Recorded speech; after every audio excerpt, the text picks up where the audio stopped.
Hi guys, तो आज की वीडियो में हम सिंजी फैमिली के एपिसोड नंबर 10 को देखने वाले हैं। तो कहानी के शुरुआत में हमें ओका के पास्ट का सीन दिखाया जाता है, जहाँ पे अपने डैड के साथ ना काफी ज्यादा टाइम स्पेंड करती है और उसको ना टाइम स्पेंड करने में काफी ज्यादा अच्छा भी लगता है। और इसके बाद हमें प्रेजेंट का सीन दिखाया जाता है, जहाँ पे ओका को ना अपने डैड से बात करना था। वो ना इस टाइम पे घर पे थी, बट वो ना अपने डैड से बात नहीं कर पाती और चुपचाप वहाँ से चली जाती है। और इसके बाद हमें पास्ट का सीन अगेन दिखाया जाता है और अभी हमें वो वाला सीन दिखाया जाता है जहाँ पे अराता फाइनली ओका को ढूंढ लिया था। और ओका ना अराता को देखने के बाद बोलती है कि आखिरकार तुम यहाँ पे कर क्या रहे हो। और इसके बाद वो ना खड़ा होने की कोशिश करती है, बट वो ना तभी अचानक से दोबारा नीचे गिर जाती है। और इसके बाद तभी अराता जाता है ओका के पास और वो बोलता है कि तुम्हें ना मेरे पीठ पे बैठ जाना चाहिए, मतलब कि मैं तुम्हें ऐसे लेके चलता हूँ। और ओका बोलते है कि तुम ना मेरी फिक्र बिल्कुल भी मत करो, तुम बस मुझे रास्ता बता दो, मैं अपने आप चल लूंगी। और अराता भी बोलने लगता है कि तुम ना यहाँ पे ज्यादा अपनी बहादुरी मत दिखाओ, चुपचाप मेरी बात सुनो। और इसके बाद ना ओका शर्माते हुए बैठ जाती है अराता के पीठ पे और बोलते है कि मैं भारी तो नहीं हूँ ना। और फिर अपने आप भी आंसर दे देते हैं कि नहीं, मुझे नहीं लगता कि मैं भारी होंगी। और अराता बोलता है कि हाँ, तुम तो बहुत हल्की हो। और डैड को भी मुझे लगता है कि यही वाली फीलिंग आई होगी जब उन्होंने मदर को उठाया होगा। तो और इसके बाद ना अराता रास्ते में चलने लगता है और भाई रास्ता ना काफी ज्यादा बेकार था, मतलब कि मौसम एक काफी ज्यादा खराब था और ऊपर से बारिश भी हो रही थी। और साथ ही ओका भी सोच रही होती है कि आखिरकार मैं किस सिचुएशन में फंस गई। और उस टाइम पे अराता अपने मन में केवल यही सोच रहा था कि चलो फाइनली मुझे ओका तो मिल गई ना। और वो बोलते है कि मैं ना काफी जल्दी थक गया हूँ और मुझे लगता है कि अब मुझे अपना वर्कआउट रूटीन ना चेंज कर देना चाहिए। और तभी अचानक से ना काफी स्पीड में बारिश आने लगता है और अराता सोचता है कि भाई सारी मुसीबत आज ही आनी थी क्या। और इसके बाद ना ओका भी बताने लगते हैं कि आखिरकार वो माउंट फूजी पे क्यों आई थी। वो बताती है कि मैंने टिकटॉक पे ना एक वीडियो देखा था जिसमें अगर माउंट फूजी के अगर मोमेंटो पकड़ के आप देखोगे ना आसमान की तरफ, तो आप ना अपनी फैमिली से बात कर पाओगे, मतलब कि एक तरह से मिल पाओगे। और मुझे ना मदर से मिलना था और उनसे ना कुछ बात करना था, इस कारण मैं यहाँ पे आई थी। और अराता बोलता है कि क्या तुम उससे मिली, और शायद मदर के ना हम सगे बच्चे नहीं है, इस कारण वो मुझे नहीं लगता कि हमसे मिलने के लिए आएंगी। और ओका भी ना काफी ज्यादा रोने लगती है और बोलते है कि हाँ, तुमने सही कहा। और वो बताने लगते है कि मैं ना इस चीज के बारे में ना किसी से भी बात नहीं कर सकती, मतलब कि डैड के साथ अगर मैं कुछ बात करूँ और डैड फिर से मुझे कुछ बता दे अलग बातें, जैसे कि इतने साल तक हमसे इतनी बड़ी सच्चाई छिपा के रखा उन्होंने, और मैं इसके बारे में अपने दोस्तों से भी बात नहीं कर सकती। और मुझे तो ऐसा लगता है कि मुझे ना अब स्कूल भी नहीं जाना चाहिए। और अराता बोलने लगता है कि मेरे लिए कुछ नहीं बदला, मतलब कि तुम लोग मेरे ब्लड वाले भाई बहन नहीं हो, बट उसके बाद मैं तुम्हें अपना ब्रदर सिस्टर मानता हूँ। और ओका बोलने लगते है कि बट मेरे लिए काफी ज्यादा चेंज हो गया, जब से मुझे पता लगा कि हम लोग भाई बहन नहीं है, तब से मुझे काफी ज्यादा अजीब सा फील होता है। और ओका इसके बाद बोलने लगता है कि तुम्हें कैसे पता चला कि आखिरकार मैं वहाँ पे हूँ, मतलब कि तुमने कैसे ढूंढ लिया मुझे। बट इसके बाद तभी अराता बोलने लगता है कि हाँ, मुझे पता है कि अब तुम पहले जैसे नहीं रह सकती, और ये सच में तो काफी गलत बात है, बट मैं ना तुम्हें अभी भी अपनी छोटी बहन ही समझता हूँ। और तुम्हें लगता होगा कि हम रियल भाई बहन नहीं है, बट मैं तो तुम्हें मानता हूँ। और अगर मैं तुम्हें मानता हूँ तो मैं तुम्हें यहाँ पे बचाने के लिए आऊंगा, और अगर ये गलत है तो तुम मुझे बताओ। और तुम चाहे कहीं पे भी किसी भी मुसीबत में रहो, मैं वहाँ पे तुम्हें बचाने के लिए आऊंगा। और अगर तुम्हें कोई चोट भी लगेगा ना, तो उसका दर्द भी ना मैं अपने ऊपर लेने के लिए तैयार हूँ। अगर तुम्हें किसी बात का बुरा लग रहा हो तो उसको मुझसे आके शेयर करो तुम। और ये सारी बातें सुन के ना ओका को भी काफी ज्यादा बुरा लगता है अभी। और इनके कॉन्वर्सेशन के बीच में ना हमें दूसरे भाई बहन भी दिखाए जाते हैं और वो लोग भी ना काफी ज्यादा परेशान थे, मतलब कि एक तो गूगल मैप से लोकेशन नहीं पता कर पा रहे थे और मौसम खराब होने के कारण वो लोग अराता से कॉल भी नहीं कर पा रहे थे। और इसके बाद फाइनली वो दोनों अपने होटल में जाते हैं और उसके पैर पे पट्टी लगा दिया जाता है, ओका के पैर पे। और फाइनली वो लोग वहाँ से चेकआउट करते हैं और दोनों घर जाने लगते हैं। और अराता बोलता है कि तुम्हें ना थोड़ा संभल के चलना चाहिए। और ओका बोलने लगते हैं कि भाई देख, अब मुझे जैसे भी चलना होगा मैं चल लूंगी, बट ऐसा तो नहीं कि मैं हर वक्त पे तेरे पीठ पे ही चढ़ती रहूं, ये मुझे काफी ज्यादा ऑकवर्ड सा फील करवाता है। और अराता बोलता है कि तू ना इतना ज्यादा मत सोचा कर इन सभी चीजों के बारे में। और वो लोग आगे जाते हैं तो फाइनली बाकी भाई बहन भी वहाँ पे उनका वेट कर रहे थे और वो सभी भी ना देख के ना काफी ज्यादा खुश होता है और फटाक से ओका और बाकी लोगों के पास जाते हैं, मतलब कि ओका और अराता के पास। और वो दोनों भी ना काफी ज्यादा हैरान थे, मतलब कि ओका बोलने लगते हैं कि आखिरकार तुम सभी यहाँ पे क्या कर रहे हो। और बांद्री बोलने लगते हैं कि हमें ना तो काफी ज्यादा फिक्र हो रही थी और हमें ना काफी ज्यादा टाइम लगा ट्रेन से आने में, बट तू ठीक है, इसलिए हमें काफी ज्यादा अच्छा लगा। और इसके बाद वो ना अराता को भी चेक करते हैं और वो दोनों ना भीग चुके थे एक तरह से। और इसके बाद तभी अराता बोलते हैं कि आखिरकार तुम लोग इतनी जल्दी कैसे आ गए यहाँ पे। और मिनामी बताने लगते हैं कि स्कूल खत्म होने के बाद ना हम डायरेक्ट यहीं पे आ गए। और सेहा और बाकी लोग बताने लगते हैं कि हमने मिनामी को बताया कि तुम ओका को लेने के लिए गए हो, बट उसको विश्वास ही नहीं हो रहा था, उसको ऐसा लग रहा था कि तुम भी घर छोड़ के चले गए। और मिनामी ना काफी ज्यादा ब्लश करने लगती है और बोलती है कि हाँ हाँ, मुझे चिंता हो रही थी, तो भाई मैंने सोच लिया तो क्या गलत किया इसमें। और वो ना काफी ज्यादा ब्लश कर रही थी उस टाइम पे। और अराता बोलता है कि अच्छा, तुम्हारा बहुत बहुत शुक्रिया मेरी इतनी ज्यादा फिक्र करने के लिए। और इसके बाद फाइनली वो लोग अगेन अपने कार में बैठे हुए हमें दिखाए जाते हैं और सेहा बोलने लगते हैं कि बहन थोड़ा तेज गाड़ी चला ले। और बांद्री बोलने लगते हैं कि भाई तू प्लीज मुझे डिस्टर्ब मत करना, मतलब कि मुझे सड़क पे गाड़ी चलाने में काफी ज्यादा डर लगता है, अभी मैंने प्रॉपर नहीं सीखा। और वो सच में वहाँ पे काफी ज्यादा डर भी रही थी। और मिनामी बताने लगते हैं कि अभी तो हम केवल 60 की स्पीड से चले और तुझे अभी से इतना डर लग रहा है। और इसके बाद बाकी लोग बोलने लगते हैं कि आखिरकार ओका तुम माउंट फ्यूजी ही क्यों गई, मतलब कि उसके लिए तुमने अपना स्कूल भी मिस कर दिया और कुछ ना कुछ तो स्पेशल रहा होगा वहाँ पे। और इसके बाद ओका बताने लगता है कि मुझे ना वो लोकेशन देखना था जहाँ पे मदर और फादर फादर पहली बार मिले थे, बस और कुछ नहीं। और शियोन भी बोलते हैं कि हाँ तुमने ये तो एकदम सही बोला। और इसके बाद बाकी लोग बोलने लगते हैं कि तुम्हें ऐसी हरकतें नहीं करनी चाहिए, मतलब कि हमें तुम्हारी काफी ज्यादा फिक्र होने लगी थी। और बाकी बहनें बोलने लगते हैं कि बांदरी बस तू गाड़ी पे ध्यान दे, मतलब कि तू बातचीत बिल्कुल भी मत कर। और इसके बाद ओका ना अपने पास्ट की बातों को याद करने लगते हैं, जहाँ पे उसने अराता को बताया था ना अब मैं पहले की तरह बिल्कुल भी नहीं रह सकती, मतलब कि भाई बहन अभी हम नहीं है तो मैं वैसा एक्ट नहीं कर सकती। और वो सोचने लगते हैं कि मैं इसके बारे में ना अभी इन लोगों को तो बिल्कुल भी नहीं बता सकती। और मुझे तो ये समझ में नहीं आ रहा कि आखिरकार ये लोग मुझसे ज्यादा क्वेश्चन क्यों नहीं कर रहे और कहीं इन लोगों को कुछ गड़बड़ तो नहीं फील हो रहा ना मेरे को लेके। और वो बोलने लगते हैं कि सच में ये लोग काफी ज्यादा अच्छे हैं और मैं हमेशा इनको काफी ज्यादा परेशानी में डाल देती हूँ। और इसके बाद वो तभी सोचती है कि आखिरकार अराता क्या कर रहा है। और जैसे वो उसकी तरफ घूम के देखने वाली होती है ना, तभी अराता ना अपना सर ना सेहा के ऊपर रख देता है, मतलब कि ओका के ऊपर रख देता है। और वो ना उस टाइम पे सो रखा था और वो ना लिटरली इसके बाद काफी ज्यादा ब्लश करने लगते हैं, काफी ज्यादा ही ब्लश करने लगती है। और वो ना अराता को उठाने की भी कोशिश करती है, बट अराता नहीं उठता। और इसके बाद वो ना अपने पास्ट की बातों को याद करने लगती है। और ओका ना अराता को बचपन में बता रही थी कि एक मर्द ना वही होता है जो कि ना औरतों के कंधे का सहारा नहीं लेता। और वो बताने लगता है कि तुम्हें मेरी बात बिल्कुल भी समझ में नहीं आ रही और यही तुम्हारी प्रॉब्लम है जिस कारण तुम लड़कियों के बीच में बिल्कुल भी पॉपुलर नहीं हो।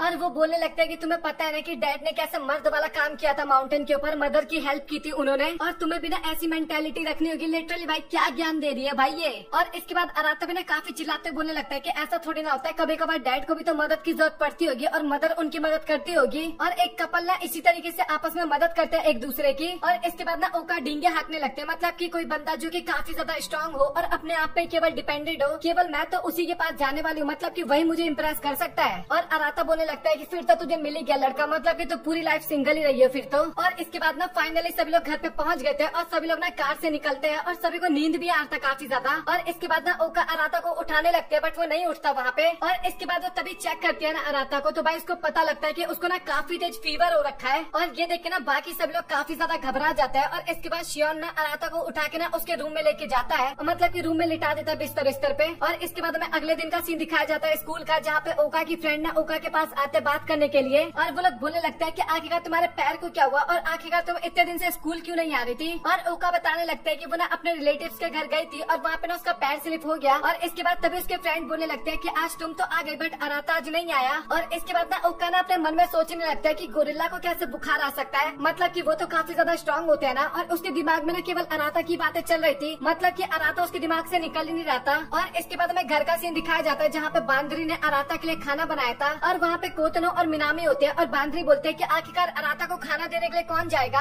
और इसके बाद दोनों काफी ज्यादा एक्साइटेड होते बोलने लगते हैं कि मैं जाऊंगी। और इसके बाद दोनों ना काफी ज्यादा हंसने लगते हैं एक दूसरे को देख के। और बांदरी भी काफी ज्यादा हैरान हो जाते हैं। और इसके बाद वो ना मिनामी को बोलते हैं कि तुम लेके जाओ ये, और कोतनो को बोलते हैं कि तुम्हें ना अभी मेरी हेल्प करनी होगी बर्तन धोने में। और इसके बाद बांदरी ना मिनामी के कान में बोलने लगते हैं कि हमें अराता और कोतनो को ना थोड़ा दूर दूर रखना होगा, नहीं तो भाई गड़बड़ हो सकता है। और लिटरली वहाँ पे मिनामी भी ना ब्लश करने लगते हैं भाई, मतलब कि पसंद तो वो भी करने ही लगी थी एक तरह से अराता को, अभी तक बाकियों को नहीं बताई थी बट करने तो लगी थी ना। और इसके बाद तभी वहाँ पे सेहा आती है और वो बताती है कि मुझे ऐसा लगता है कि कल से ना अभी बेटर फील कर रहा है अराता। और सेहा बताने लगता है कि मुझे लगता है कि वो कल तक ना स्कूल जाने के लिए एकदम रेडी हो जाएगा। और इसके बाद तभी ओका बोलने लगता है कि आखिरकार तुमने अराता का टेम्परेचर कैसे चेक किया। और सेहा बताने लगता है कि काम की मदद से। और इसके बाद बाकी लोग बताने लगता है कि ओका तुम्हें ना अराता का ध्यान रखना चाहिए, मतलब कि अराता की तबीयत खराब होने का पीछे का रीजन ना तुम ही हो, क्योंकि अगर ओका ना तो गई होती माउंट फूजी तो ना ही अराता जाता उसको बचाने के लिए, और ना ही वो जख्मी हुई होती ना तो अराता भीगता बारिश में। और इसके बाद बांदरी भी बोलने लगते हैं कि हमें ना थोड़ा उसको रेस्ट करने देना चाहिए, वैसे वो काफी ज्यादा मेहनत करता है। और इसके बाद हमें अराता के रूम का सीन दिखाया जाता है, जहाँ पे ना ओका गई थी। और इसके बाद वो ना काफी ज्यादा माफी मांगने लगते हैं वहाँ पे अराता से। और वो बताने लगते हैं कि तुम ना मेरे कारण बीमार हो गए, बट एक बात सच बताओ, मुझे काफी ज्यादा अच्छा लगा जब तुम मुझे बचाने के लिए आए थे तब। और मैं ना हमेशा लोगों से ना झूठ कहती रहती हूँ, बट मुझे उस टाइम पे ना काफी ज्यादा अच्छा लगा जब तुमने मुझे बोला था कि बचाने के लिए ना कोई रीजन नहीं चाहिए होता। और वो ना बार बार वहाँ पे आई एम सॉरी करने लगती है। और वो बताते हैं कि मुझे ना तुम्हें एक और बात बतानी है, और यही बात ना मुझे मम्मी से भी करना था। और वो बताने लगते हैं कि मुझे लगता है कि मैं ना तुम्हें काफी ज्यादा पसंद करने लगी हूँ, और मैं ये बात मदर को तो नहीं बता पाई। मुझे पता है कि तुम मुझे हमेशा अपने ट्विंस के रूप में देखते हो, अपने सिस्टर के रूप में देखते हो, बट मुझे ऐसा फील होता है कि मेरा परफेक्ट पर्सन ना तुम ही हो, मतलब कि मैं जिसकी बात करा करती थी। और वो लिटरली अगेन वहाँ पे आई लव यू अराता बोलती है। और इसके बाद अगेन हमें बांदरी का सीन दिखाया जाता है, जो कि बताती है कि आखिरकार ओका कहाँ है। और मिनामी बताती है कि शायद वो ना अराता के रूम में गई है प्लेट लेने के लिए। और वो लोग बात करने लगते हैं कि मुझे पता है कि ओका के कारण ये सभी प्रॉब्लम हुआ है, बट उसके बाद भी मुझे इस बात पे विश्वास नहीं हो रहा कि ओका प्लेट कलेक्ट करने गई है। और इसके बाद मिनामी बताने लगता है कि वो लोकेशन देखने गई थी जहाँ पे मदर फादर पहली बार मिले थे। और सेहा बताने लगते हैं कि मुझे ऐसा नहीं लगता कोई इस रीजन के लिए अपने स्कूल को इतने दिन तक तो छोड़ के नहीं जा सकता, मतलब कि उसके कुछ सीक्रेट है जो कि वो हमें बताना नहीं चाहती। और मुझे ऐसा लगता है कि हमें ना इसके बारे में ज्यादा बातचीत नहीं करना चाहिए। और इसके बाद लिटरली पता है तभी कोतो ने क्या बोलती है वहाँ पे, मुझे ऐसा लगता है कि उसको ना माउंट फूजी पे ना पतंग उड़ाना होगा। और इसके बाद अचानक से ना वहाँ पे एकदम सन्नाटा सा छा जाता है। और इसके बाद कोतो बताने लगता है कि नहीं तुम लोग मेरा मतलब नहीं समझे, उसको पतंग उड़ाना नहीं आता और माउंट फूजी सबसे ऊंची जगह है, तो मुझे लगा कि वो वहाँ से पतंग उड़ा पाएगी। और बाकी लोग भी बोलने लगते हैं कि हाँ तुम अब काफी ज्यादा जीनियस हो गई हो। और इसके बाद हमें अराता के रूम का सीन दिखाया जाता है और वहाँ पे लिटरली भाई अराता और ओका किस कर रहे थे एक दूसरे को, मतलब कि ओका कर रही थी, अराता तो बेहोश था उस टाइम पे। और इसके बाद ओका ने वहाँ पे सभी चीज के लिए माफी मांगती है और वहाँ से जाने लगती है। और इसके बाद तभी हमें पता लगता है कि लिटरली भाई वहाँ पे अराता सो नहीं रखा था बल्कि वो जगा हुआ था और उसकी हालत काफी ज्यादा खराब थी और वो सोच रहा था कि भाई आखिरकार अभी हुआ क्या।